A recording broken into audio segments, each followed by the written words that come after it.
objet nombre, SCP-175. Carte au trésor.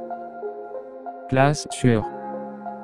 Procédure de confinement spéciale, SCP-175 doit être conservé dans un coffre en métal lorsqu'il n'est pas utilisé pour des tests.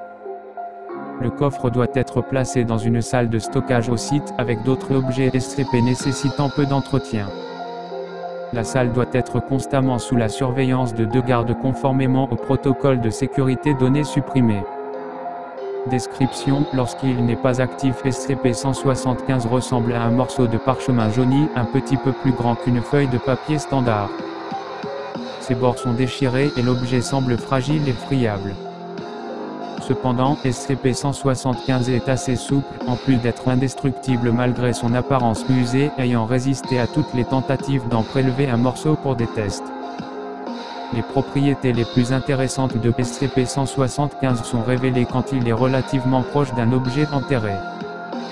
La distance correspondant à cette proximité semble varier selon plusieurs paramètres inconnus. SCP-175 est devenu actif à des distances allant de 30 mètres à plusieurs kilomètres.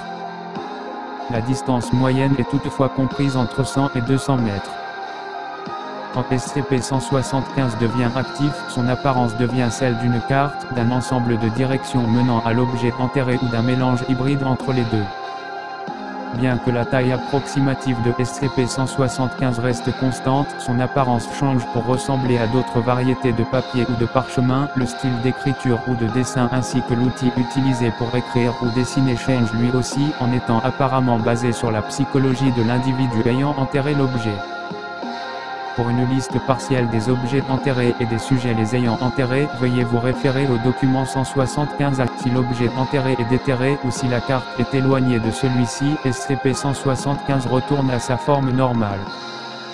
Document nombre 175 A8, liste partielle des objets enterrés, des sujets les ayant enterrés et de l'apparence de SCP-175. Toutes les expériences se sont déroulées à données supprimées, sauf mention contraire. Le DR a enterré une boîte en bois. SCP-175 est devenu une feuille de papier millimétrée sur laquelle était dessinée au crayon une carte du lieu et une légende en bas à gauche. L'emplacement du trésor était clairement indiqué. Le DR a remarqué que l'écriture sur SCP-175 était identique à la sienne. Il a été demandé à la fille de 5 ans du DR d'enterrer une boîte en bois avec, à l'intérieur, quelques-uns de ses jouets. SCP-175 est devenu une carte du lieu dessinée au crayon de couleur sur une feuille de papier normale, avec le style d'un enfant normal de cet âge. Il a été demandé à, le fil de 10 ans de l'agent, d'enterrer une boîte contenant quelques-uns de ses comics. SCP-175 est devenu une liste d'instructions sur une feuille de papier jaune ligné, basée sur plusieurs repères du terrain, des arbres, des pierres, hêtres. Les instructions incluaient où commencer et combien de pas étaient nécessaires jusqu'au prochain repère, la direction où tourner et finalement où creuser. Les instructions étaient complètes et comportaient des fautes d'orthographe correspondant à cet âge.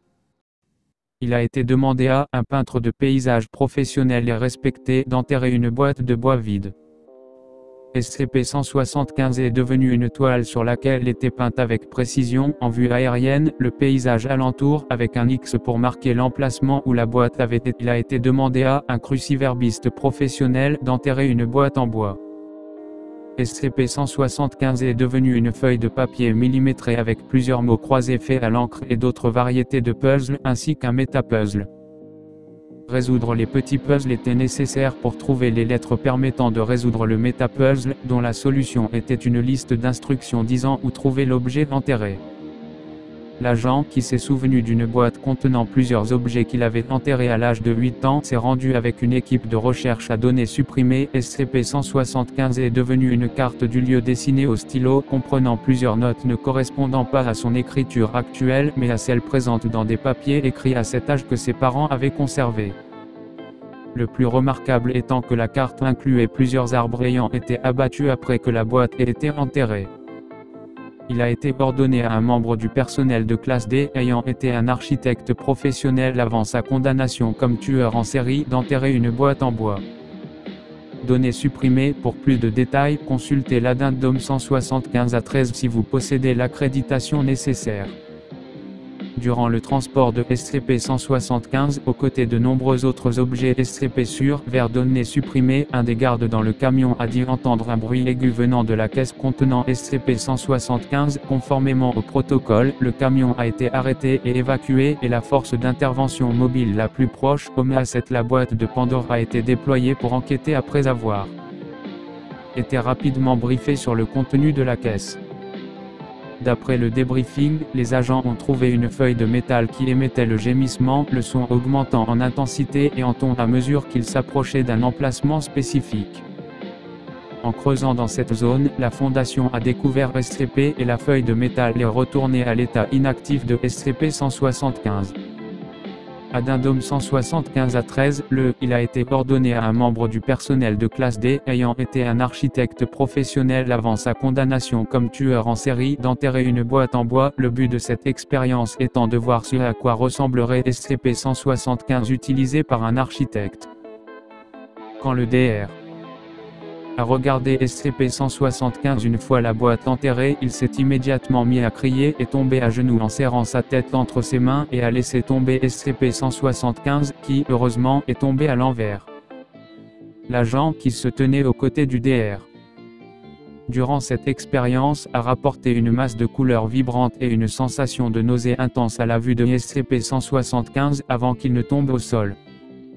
L'agent a rapidement déterré la boîte pour réinitialiser SCP-175, le Dr. est tombé dans le coma après cet incident et une analyse psychologique poussée du sujet de classe D a révélé une schizophrénie et une sociopathie cachées jusque-là. Depuis cette expérience, un protocole strict pour protéger la santé mentale des chercheurs a été mis en place.